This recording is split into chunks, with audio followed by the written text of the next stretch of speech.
Hi friends, good morning.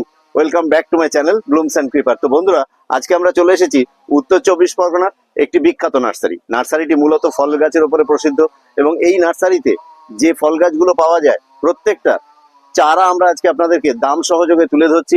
এবং যদি এই ভিডিওর মধ্যে একটু আওয়াজ হয় মানিয়ে নেবেন, কেননা আজ কিছু করার নেই। এত দূর থেকে দক্ষিণ চব্বিশ পরগনা থেকে এসেছি উত্তর চব্বিশ পরগনা আপনাদের জন্য ভিডিও করতে, কিন্তু পাশেই এক জায়গায় গাছ কাটা হচ্ছে, মেহগনি গাছ বিক্রি করছেন ওখানে। গাছ কাটার যে করাত, ডিজেল বা আপনার হচ্ছে ব্যাটারি চালিত করাত, তার একটু আওয়াজ যদি থাকে একটু মানিয়ে নেবেন। তো চলুন, যেটা বলছিলাম, দাদা এই গাছগুলো কি গাছ আছে? আম গাছ তো বটেই, ভ্যারাইটিটা একটু এটা বলবেন? হচ্ছে কিউজাই ম্যাঙ্গো। কিউ যাই, এক একটা এক হাতের মতো লম্বা তার মুকুল এসছে। এ প্রচুর প্রচুর ইয়ে হয়, ফলন। বড় সাইজ এবং প্রচুর বড় বড় মুকুল। দেখুন কি সুন্দর মুকুল, একদম মুকুল শুধু ঝুলে তাই পড়েছে। না, উপর গুলো সব বার হচ্ছে, দেখো একদম ফুটেছে প্রচুর মুকুল।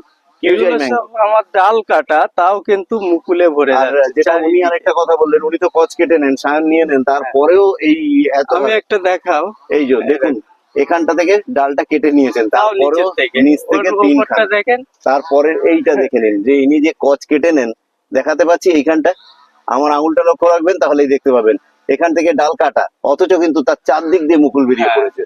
অতএব রক্ষা নেই। প্রত্যেক ডালটাই কাটা। একদম, ডাল কাটেন বলেই মনে হয় আরো মুকুল ভালো আছে। হ্যাঁ, হ্যাঁ, হয়তো আপনার গাছ ক্ষতি করতে গিয়ে ডাল লাগে, কিন্তু আমি তো দেখছি ডাল কাটাতে দারুণ মুকুল এসছে এই গাছটা। ঠিক।